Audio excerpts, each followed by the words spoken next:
वो डिपेंडेंट है और इनपुट आपका इंडिपेंडेंट। जब आपका डिपेंडेंट इवेंट ओवर में आ जाता है तो आपका बायस थ्योरम अप्लाई हो जाता है। क्लियर? अब यहां पे आपने शिफ्ट करना है इसके अकॉर्डिंग। अब ए नॉट शिफ्ट आपका पास वेरिएशन किस में आती है? इंडिपेंडेंट में। वेरिएशन किस में आएगी? इंडिपेंडेंट में। डिपेंडेंट आपका फिक्स होगा। इंडिपेंडेंट की ऑप्शंस कौन कौन सी हैं? इनपुट की ए नॉट ए वन। प्रोबेबिलिटी अब आपके पास यहाँ पे क्या होगा? इसके अकॉर्डिंग अगर आप ओपन करते हो तो आपके पास formula A not intersection B one over probability B one. एक तो डायरेक्ट ये आ गई आपके पास और इसके अकॉर्डिंग आपके पास आ जाएगी A one intersection B one over probability B one. ये चीज हो गई। बायस थ्योरम के अकॉर्डिंग आपके पास ये वाली स्टेटमेंट किसके इक्वल हो जाएगी? Probability B one sorry probability A not and B one over A not divided by summation. Summation apply कर लें या सेपरेट आप कर लें कि प्रोबेबिलिटी जो B1 है वो किसके इक्वल होगी आपके पास अकॉर्डिंग टू बायस थ्योरम। ये चीज आ गई ना, ये चीज क्लियर है। अब आपके पास B1 अगर रिसीविंग जो आपके पास है आउटपुट जो है B1 है तो इनपुट क्या हो सकता है? 0 भी हो सकता है और 1 भी हो सकता है। 2 ऑप्शंस है तो आप इसको A not probability B1 over A not plus probability A1 probability B1 over A1, ये फार्मूला आपका ओपन हो गया।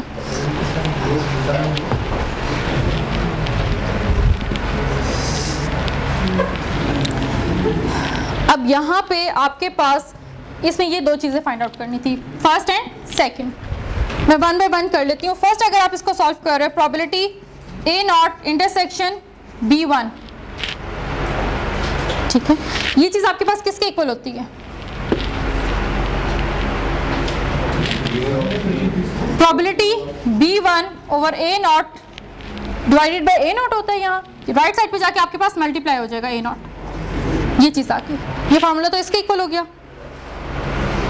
अब सेकंड आपके पास जो है B1 फाइंड आउट करना है। आउटपुट इज B1, तो ये किस पे डिपेंड कर रहा है? इनपुट आपके पास A not probability B1 over A not, जिस तरह ये white second is white ball, same वही वाले प्रोसेस के थ्रू आपके पास plus A1 probability B1 over A1। अगर कोई थर्ड ऑप्शन भी होती तो थर्ड ऑप्शन भी आपके पास ऐड हो जाती। यहाँ पे 2 ऑप्शन थी 0 एंड 1। 1 के अलावा अगर आपके पास 2 ऑप्शन भी होती तो सेकंड ऑप्शन के लिए आपके पास probability A2 probability B1 over A2। अगर आपके पास 0 1 2 3 ऑप्शंस होती तो 3 टर्म्स आपके पास आ जाती कि अगर आउटपुट आपका B1 है तो इनपुट आपका 0 भी हो सकता है, 1 भी हो सकता है और 2 भी हो सकता है। पहले 0 के साथ प्रोबेबिलिटी फाइंड की, फिर हमने 1 के साथ की। अगर आपकी थर्ड ऑप्शन होती 2 तो आप 2 के साथ भी फाइंड आउट करते हैं। यहाँ थर्ड ऑप्शन नहीं है, जस्ट आपके 2 टर्म्स में रह गया।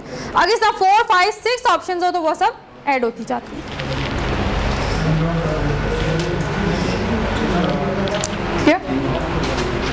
क्या हुआ? अब इसकी वैल्यू आपके पास क्या आ जाएगी? Probability A not equally likely means probability A not जो है इनपुट की, उन्होंने कहा इक्वली लाइकली मींस कि 50-50% है। तो प्रोबेबिलिटी ए नॉट की 1 ओवर 2, ठीक है। क्वेश्चन में आपके पास है कि प्रोबेबिलिटी ऑफ ए नॉट और A1 मीन्स के इनपुट की आपके पास इक्वली लाइकली है, मीन्स के 50-50% है। 50% कितना है? 1 ओवर 2, 1 ओवर 2, A1 की भी और A नॉट की भी। अब B1 की क्या है कि अगर वो A नॉट से क्रॉस कर रहा है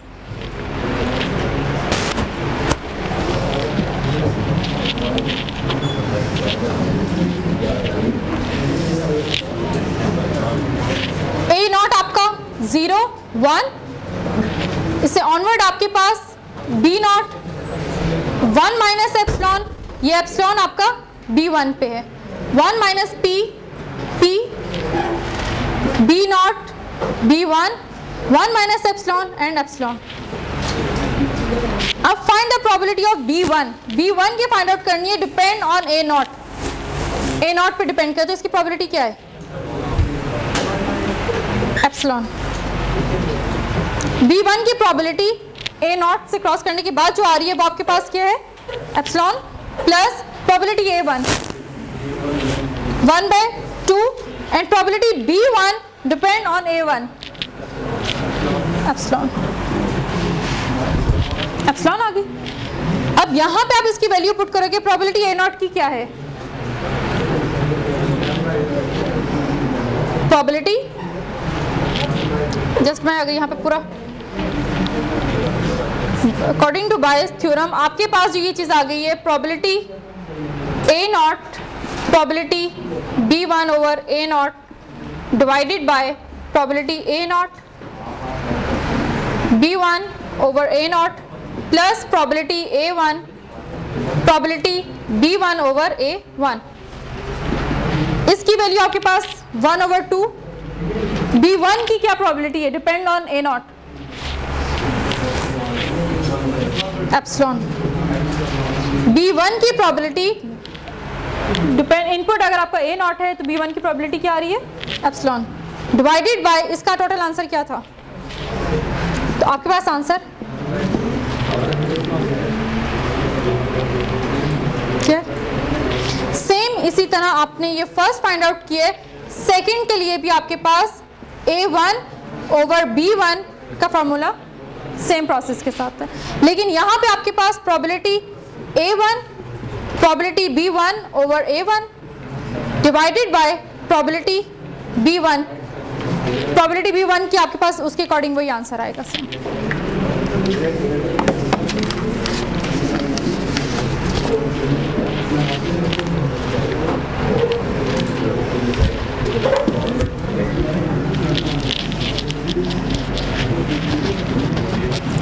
If two events depend on each other, if two बस B1 आ गया ना, उसको ओपन कर दें जिससे मैंने वो फॉर्मूला ओपन किया था, सेम दोनों सारी ऑप्शंस ऐड होती हैं, ठीक है। If two events are independent depend on each other, if two events depend on each other then find the probability by conditional probability, ठीक है, by conditional। First option over में अगर आपके पास डिनोमिनेटर में आपके पास इंडिपेंडेंट इवेंट हो तो bye conditional probability, और ओवर में डिनोमिनेटर में आपके पास डिपेंडेंट इवेंट आ जाए तो फिर आप उसको बायस थ्योरम के थ्रू सॉल्व करते हो।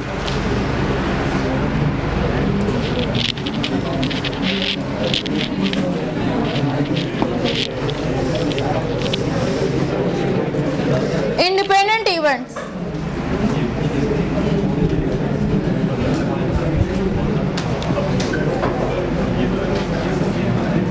if two events A and B are independent, A and B are independent, then probability A intersection B equals to probability A multiply probability B, right? If A and B are independent तो इनका intersection equals to separate probability को multiply कर दिया जाए तो उसके equal आ जाता है। Now first, if A over B, conditional probability A intersection B over probability B, if A and B are independent, यहाँ पे आपके पास इंडिपेंडेंट और ये डिपेंडेंट होना कंपल्सरी है कंडीशनल के लिए, right.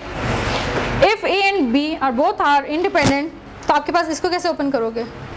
A probability B divided by probability B, cancel out होके आपके पास प्रोबेबिलिटी A के इक्वल आ जाएगी। मीन्स कि A डिपेंड ही नहीं कर रहा B के ऊपर, तो उसकी वैल्यू चेंज क्या होगी?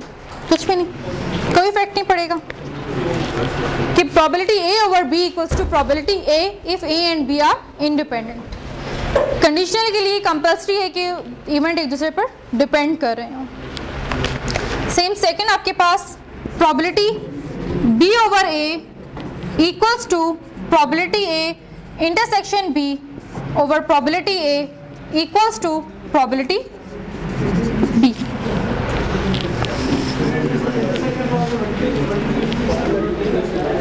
ये आपके पास डेफिनेशन है. If A and B are independent, then intersection of probability equals to probability A, probability B. ये रूल आपके पास if A and B are independent. तो अगर आप कंडीशनल पे अप्लाई करते हो तो उसके अकॉर्डिंग आपके पास probability A over B equals to probability A आ जाएगा. हाँ जी, ये लास्ट मैंने ये डिपेंड ही नहीं करा तो कंडीशनल का तो फायदा ही नहीं है ना. वो already probability A over B कर भी ले तो प्रोबेबिलिटी ए की इक्वल आ जाएगा.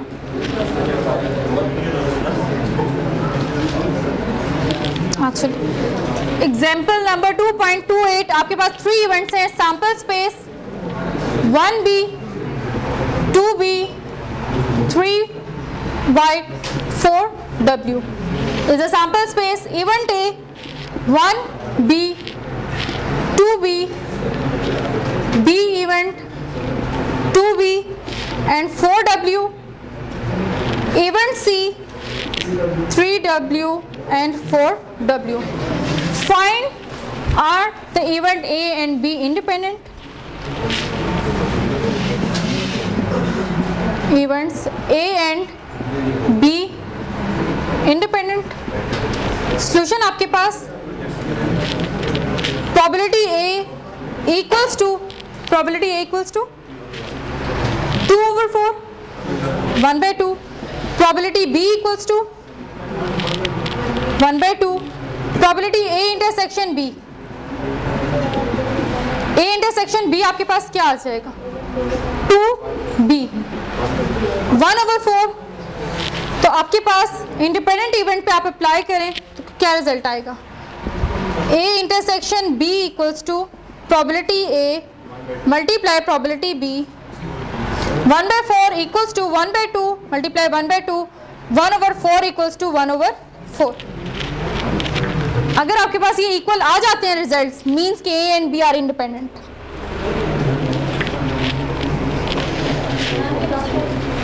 क्या आपके पास ये डेफिनेशन जो है इंडिपेंडेंसी ये प्रूफ होगी मींस कि A and B are independent. ठीक है. अगर आप B और C को चेक करो, A and C ji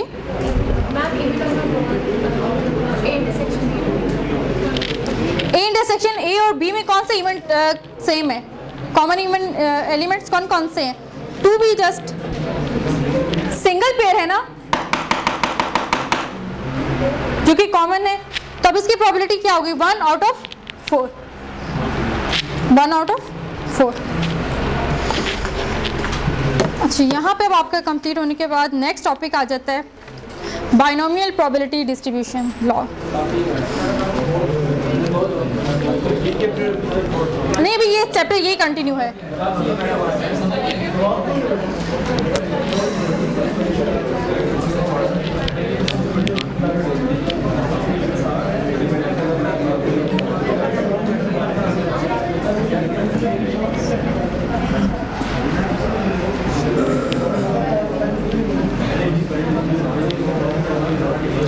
Binomial probability distribution. If the probability of each outcome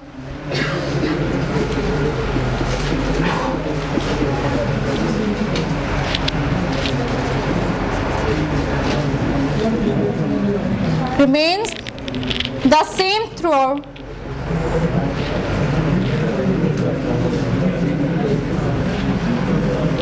the trial and each trial having only 2 possible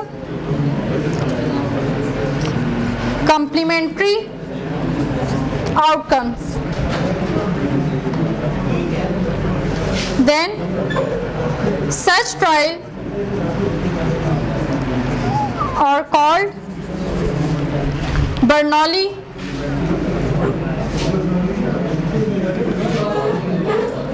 trials.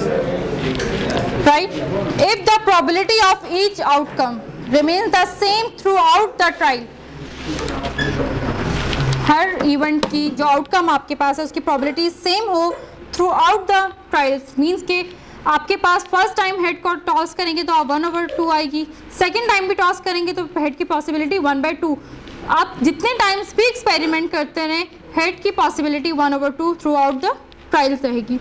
The each trial having only 2 possible, जिसके पास outcome आने की possibilities हैं just वो 2 हों, head tail, pass fail, defected non defected, just 2 possibilities हों, उस type के जो ट्रायल्स आपके पास हैं वो बर्नौली ट्रायल्स होते हैं जिसमें जस्ट आपके पास 2 ऑप्शंस हों।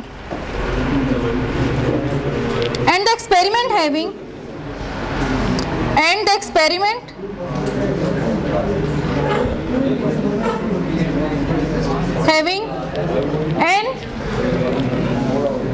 Bernoulli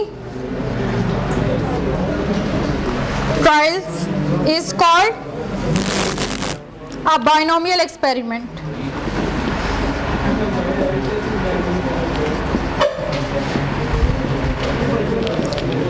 And the experiment having n Bernoulli trials, just आपके पास 1 टाइम आप एक सेपरेटली ट्रायल करते हो तो आपके पास 1/2 ऑप्शन है। आप कॉइन को जितनी भी दफ़ा करोगे कहीं भी जाके करेंगे तो उसकी पॉसिबिलिटी जस्ट 2 ही है, लेकिन उसको नंबर ऑफ एक्सपेरिमेंट कितने टाइम्स करते हैं उन सब का रिजल्ट जब हम कंपाइल करते हैं तो वो आपके पास बाइनोमियल एक्सपेरिमेंट हो जाते हैं।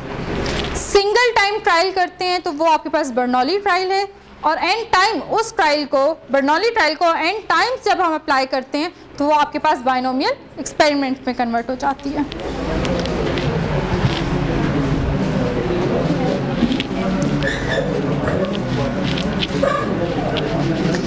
Toss a coin just 1 time,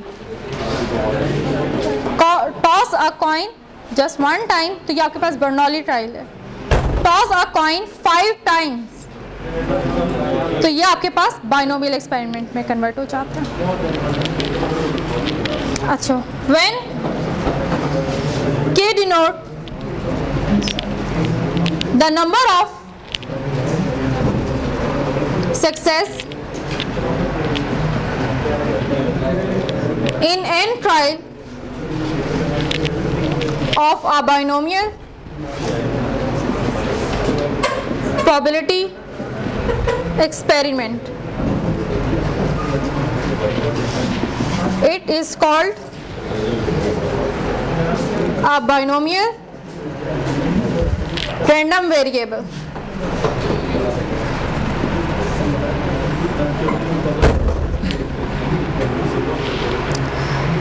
When k, what is k? K denote the number of success in n trials of a binomial probability experiment. कि आपके पास किसी चीज़ को जिसकी probability find out कर रहे हैं कि 2 heads appear in 3 times, मतलब 3 time a coin is tossed 3 times and find the probability कि exactly 2 heads appear. अब आपके पास टोटल कॉइन्स कितने हैं, कितने टाइम टॉस कर रहे हैं? 3 मीन्स कि आपके पास बाइनोमियल एक्सपेरिमेंट हो गया, ठीक है। अब यहाँ पे के जो आपके पास है, find the probability exactly 2 head, success क्या है, हेड इज सक्सेस, और कितने हेड हम लोग उसको चेक करें, 2, के इक्वल्स टू 2 कि टोटल आपके पास जो हेड हैं वो 3 हैं, और उनमें से जिसकी हम प्रोबेबिलिटी फाइंड आउट करते हैं सक्सेस होने की, हमने वो सिलेक्ट कर रहे हैं कि अगर आपके पास के इक्वल्स टू 2, के is a number of head, के बेसिकली आपके पास फॉर सक्सेस है। हम हेड और कॉइन में हेड को एज अ सक्सेस कंसीडर करते हैं, ठीक है। अब आपने number of success is a head और के कितने टाइम्स हमने हेड आप सिलेक्ट कर रहे हो, अगर 3 टाइम टॉस कर रहे हो, जस्ट हम वो पेयर सेलेक्ट करना चाह रहे हैं जिनमें 1 हेड है, तो आपके पास के इक्वल्स टू 1 हो जाएगा। नो हेड मीन्स कि हम लोग सक्सेस एज अ हेड, तो नो हेड मीन्स कि आपके पास k equals to 0, 3 heads k equals to 3, k आपके पास is a basically is a numerical value, आपके पास के जो है is a numerical value of success, कि आपके पास नंबर ऑफ सक्सेस कितने लाई कर रहे हैं, आपके पास ये न्यूमेरिकल वैल्यू लाई करेगी इसके अकॉर्डिंग, और ये शो करेगी नंबर ऑफ सक्सेस कितनी लाई करें। 0 means no, 1 time, 2 time, 3 time up to so on, maximum आपका n के इक्वल जाता है, स्मॉल n के इक्वल, मैक्सिमम k आपके पास k is less than equals to small n. Okay, binomial probability distribution. Binomial probability P and K equals to small n combination K, बल्कि यहाँ पे यूँ कर लो,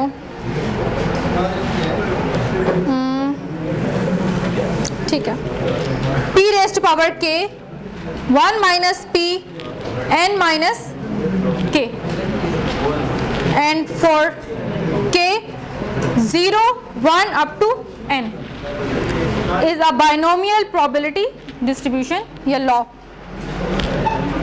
where P is a probability of K success in n trial. P is a probability of K success in n trials, and this part is a binomial coefficient. Just this part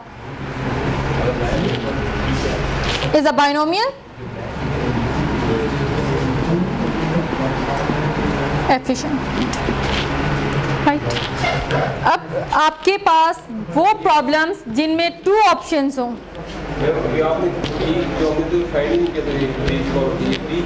P भी मैं करवाने लगी हूँ. P is a probability of success. आप यहाँ कर लो, P is a probability of P is a probability of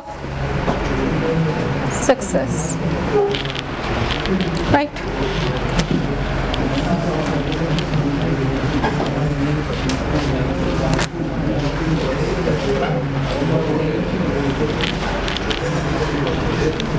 binomial probability law लगाने से पहले मैं जस्ट थोड़ी सी प्रोबेबिलिटीज डिफरेंट डिस्कस करूंगी, उसके बाद मैं ये वाले पॉइंट पे आती हूँ.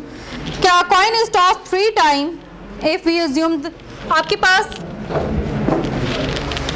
स्मॉल एन क्या है?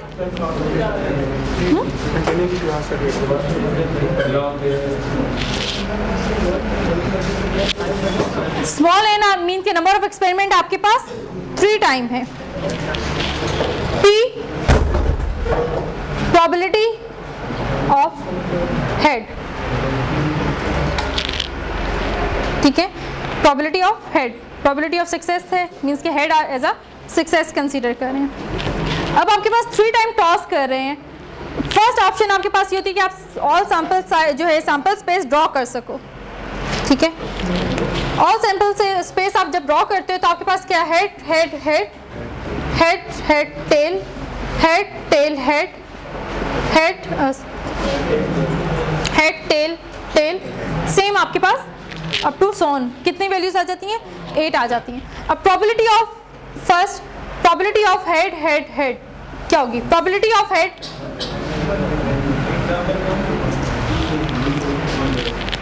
ठीक है, ये आपके पास प्रोबेबिलिटी ऑफ हेड है ना. P is probability of success, यहाँ पे हम एज ए सक्सेस जो है हेड कंसीडर कर रहे हैं. Probability of head equals to P. मैंने आप लोगों को ये बताया था कि एक एलिमेंट में जितने आप एक पेयर के अंदर जितने एलिमेंट्स होते हैं उन सबकी प्रोबेबिलिटी मल्टीप्लाई होती है, राइट. डिफरेंट एलिमेंट्स या डिफरेंट पेयर्स की प्रोबेबिलिटी ऐड होती है, एक ही पेयर के अंदर जितने एलिमेंट्स होते हैं उनकी प्रोबेबिलिटी मल्टीप्लाई होती है. तो इसकी प्रोबेबिलिटी क्या होगी? P multiply P equals to P raised power cube. हर एलिमेंट की मैं सेपरेटली प्रोबेबिलिटी निकाल रही हूँ.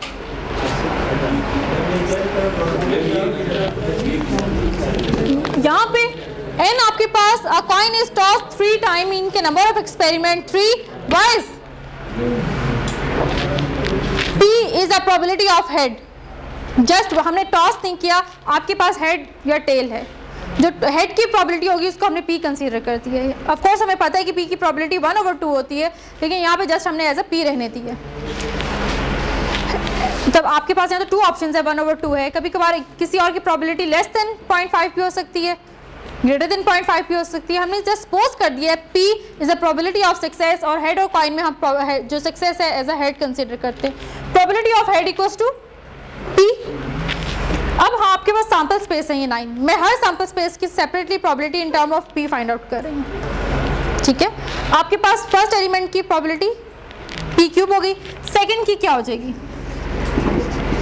हेड हेड टेल की p p और सेकंड क्या हो जाएगी, प्रोबेबिलिटी टेल की आपके पास 1 माइनस p, क्योंकि टोटल सैंपल स्पेस की आपके पास 1 होती है, एक ऑप्शन अगर आपके पास p है तो सेकंड की प्रोबेबिलिटी क्या हो जाती है 1 माइनस p।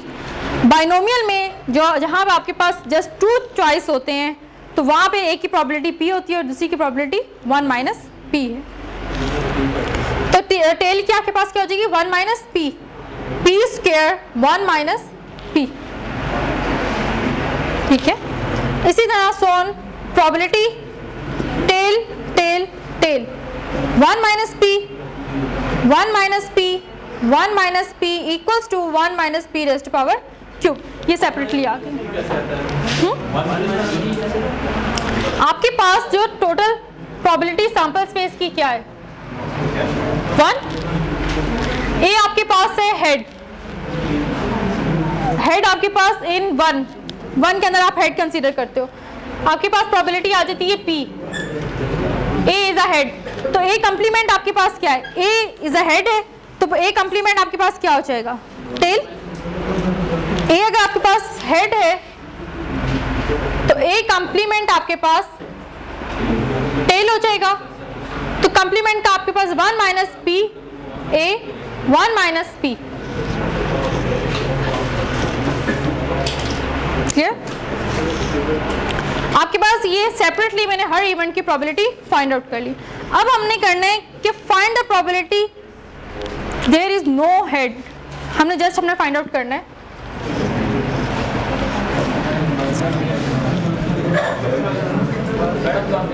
आपके पास यहाँ वॉइस के, आपके पास के इज अ हेड, के आपके पास हेड है राइट, 0 हेड, प्रोबेबिलिटी ऑफ के मीन्स के probability of x equals to 0 कर लें या k equals to 0 means no head, k is a number of head, show कर दिया। अब आपके इसमें कौन कौन से आ जाएंगे जिनमें कोई भी हेड नहीं है, तो आंसर क्या आ जाएगा 1 minus P raised to power 3, no head की प्रोबेबिलिटी आपके पास 1 minus P raised to power 3, 1 head appear means की probability k equals to 1।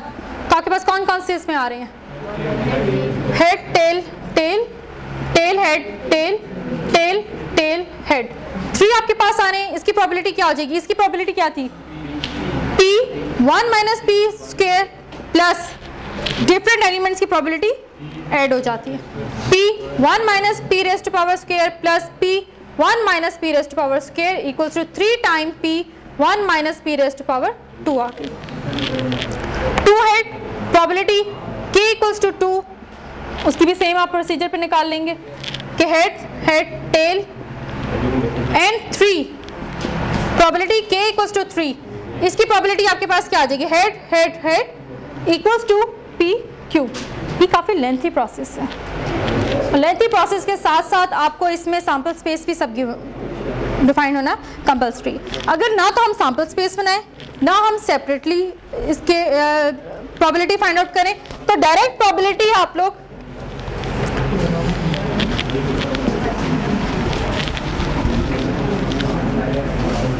Bye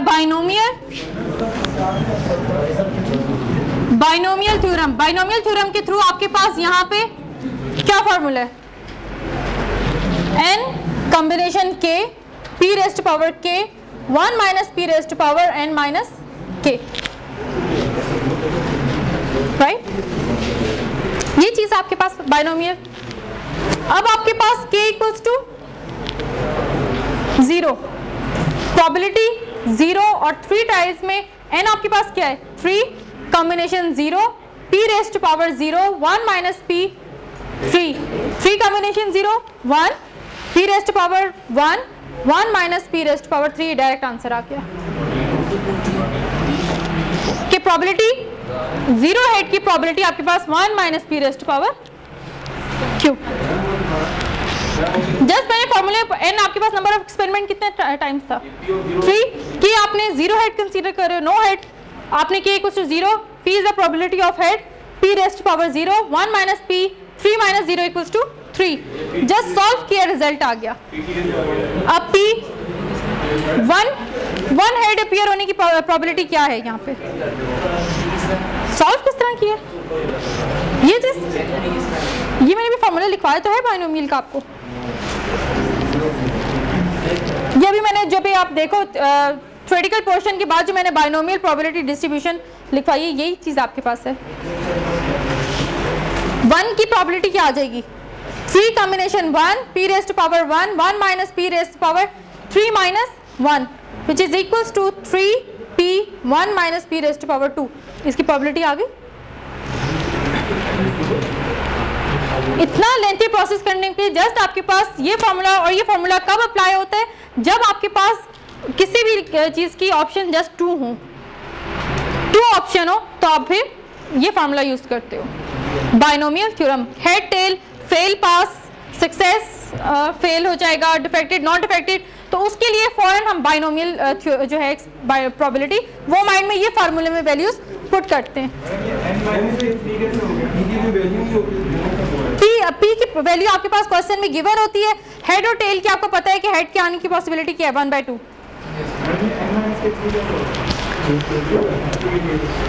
क्या चीज? 3 माइनस 1 करें तो क्या होता है? अब प्रोबेबिलिटी 2 का निकालें तो आपके पास क्या आ जाएगी? 3 combination 2 p square 1 minus p, 3 minus 2 equals to 1, 3 combination 3 p square 1 minus p. इसका आंसर आ गया. और प्रोबेबिलिटी k इक्वल्स टू 3 का answer 3 combination 3 p raised to power 3 1 minus p raised to power 3 minus 3. Answer आपके पास 3, direct answer आ जाता है. अब आपके पास अगर p आपके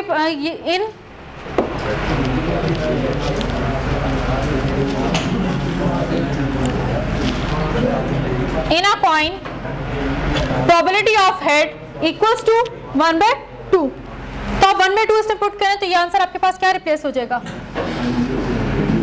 1/2 रेज़्ड टू पावर, तो ये 1/8. इसका आंसर आपके पास क्या आ जाएगा? चलिए यहाँ पे मैं जस्ट लिखती हूँ. इसका आंसर आपके पास क्या आ जाएगा? 3 1/2 रेज़्ड टू पावर 3/8. इसका आंसर 3/8 और इसका आंसर आपके पास आ जाएगा 1/8. ये प्रोबेबिलिटी निकल रही थी ना आपके पास. क्या आप पेयर्स बनाओ, फिर उसकी प्रोबेबिलिटी सेपरेटली फाइंड आउट करो, फिर उसको ऐड करो, उसके बजाय हम जस्ट बाइनोमियल थ्योरम में उसकी वैल्यू पुट करते हैं, रिजल्ट्स आ जाते हैं.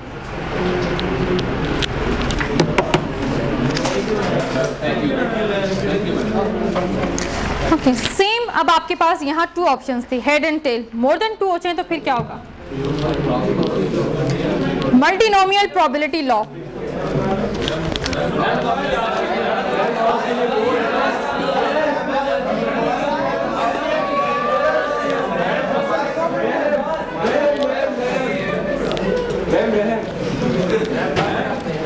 जिन्होंने क्लास नहीं लेनी वो रूम से बाहर चले जाओ.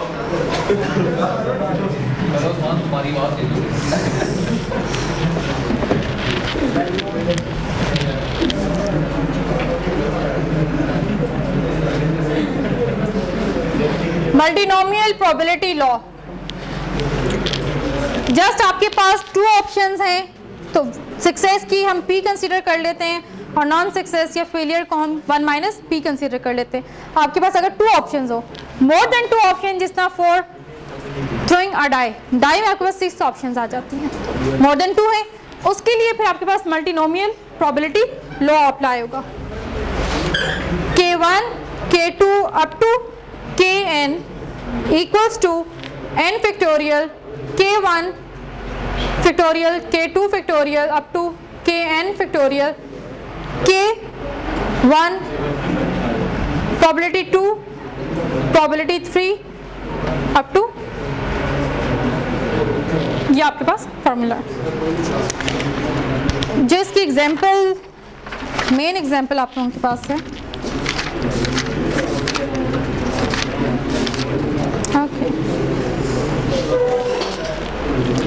Example number 2.38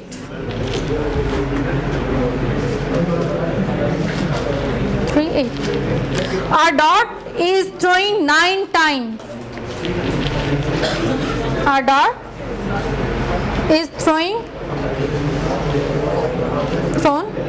9 times at a target consisting of 3 areas. Just आपकी एग्जाम्पल 2.38 है. A dot is throwing 9 times at a target consisting of 3 areas. 3 areas हैं और 9 times को थ्रो करना है. Each throw has a probability और हर थ्रो करने की जो प्रोबेबिलिटी आपके पास है 0.2, 0.3, 0.5 ऑफ लैंडिंग इन एरिया 1, 2, 3. हर एरिया में उसके डार्ट की थ्रोइंग की जो प्रोबेबिलिटी आपके पास है 0.2 है फर्स्ट एरिया की, सेकेंड एरिया की प्रोबेबिलिटी 0.3 है और थर्ड एरिया की प्रोबेबिलिटी 0.5 है respectively. Find the probability that the dart land exactly 3 times in each of the area. कि हर एरिया में आपके पास 3 जो है वो टेक. सपोज ये आपके पास 9 है इसके अंदर, ये first area, second and third.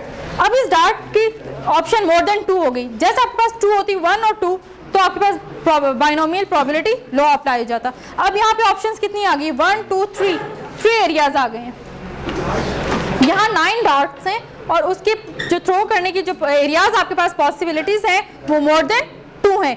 Just अगर आपके पास 2 एरियाज होते तो बाइनोमियल थ्योरम के थ्रू हम इसको फाइंड आउट करते हैं. इसकी प्रोबेबिलिटी 0.2 है, इसकी प्रोबेबिलिटी 0.3 है और इसकी प्रोबेबिलिटी जो है वो 0.5 गिवन है. अब हमने फाइंड आउट करना है कि एग्जैक्टली 3 आपके पास जो है वो हर एरिया में 1, 2, 3, 1, 2, 3, 1, 2, 3 ये आ गई. यहीं पे अगर 2 ऑप्शंस होती तो आपके पास बाइनोमियल यूज हो जाता. मोर देन 2 है तो ये मल्टीनोमियल यूज हो जाएगा. इसमें आपके पास n क्या है? n 9 है. P1 क्या है? प्रोबेबिलिटी ऑफ फर्स्ट एरिया आपके पास 0.2, P2 आपके पास 0.3, P3 आपके पास 0.5 हो गया. क्लियर? अब आपके पास K1 फर्स्ट एरिया में कितने टाइम्स आपके पास आ रहा है? 3, K2 में 3, K3 में 3 और इनका सम इक्वल्स टू n होना कंपल्सरी है. ठीक है. अब यहाँ पे ये भी क्वेश्चन या ये तो एग्जैक्टली आप इस फॉर्मूले में पुट करेंगे तो प्रोबेबिलिटी आ जाएगी. Clear? Find the probability find out करना है कि exactly 3 times in each of the area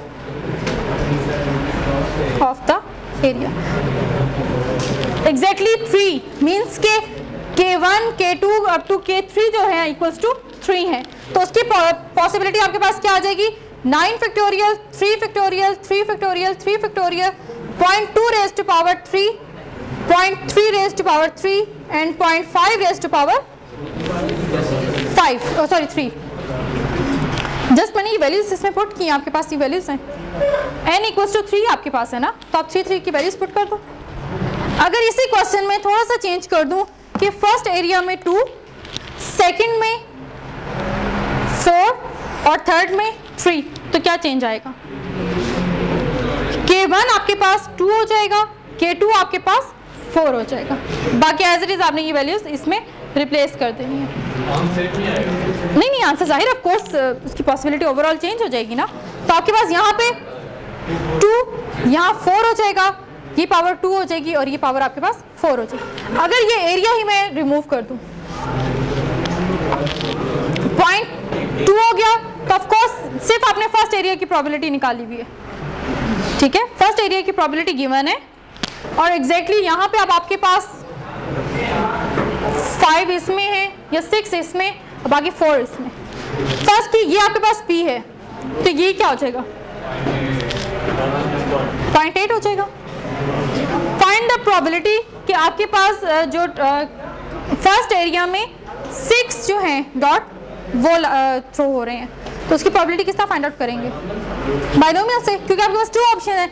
ये P है तो ये 1 - P. n आपके पास यहाँ पे क्या है? 9.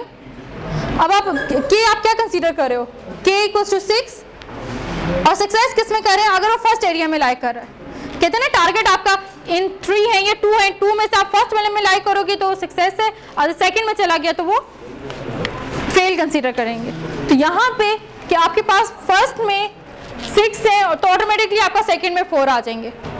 यहाँ पे सब पे मेंशन करना इसलिए कंपल्सरी है, फर्स्ट का बता के सेकंड और थर्ड का फिर हम लोग जो है वो क्लियर नहीं कर सकते। बाइनोमियल में अगर आपको फर्स्ट का k पता चल जाए तो ऑटोमेटिकली आपके पास सेकंड का रिजल्ट आ जाएगा। अगर आपके पास प्रोबेबिलिटी k इक्वल्स टू 6 है तो आपके पास सेकंड वाले एरिया की प्रोबेबिलिटी 4 पे आ जाएगी, इक्विवेलेंट आ जाएगी ना उसकी रिजल्ट, राइट। 2 ऑप्शंस है तो बाइनोमियल है, मोर देन 2 ऑप्शंस आ जाएंगे आपके पास तो ये मल्टीनोमियल प्रोबेबिलिटी लॉ हो जाएगा। नहीं अच्छा एक सेकेंड, साथ ही आप लोगों का चैप्टर भी कंप्लीट हुआ फर्स्ट। असाइनमेंट नोट कर लें आप लोग।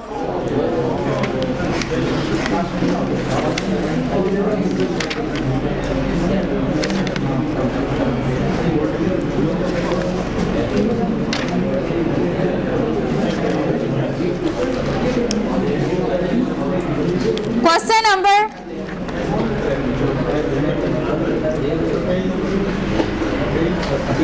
61, page number 95, question number 61 and 71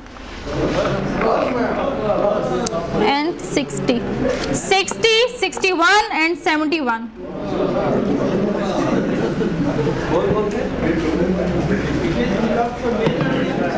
94, 95 page number है। नेक्स्ट लेक्चर आपने ट्यूसडे को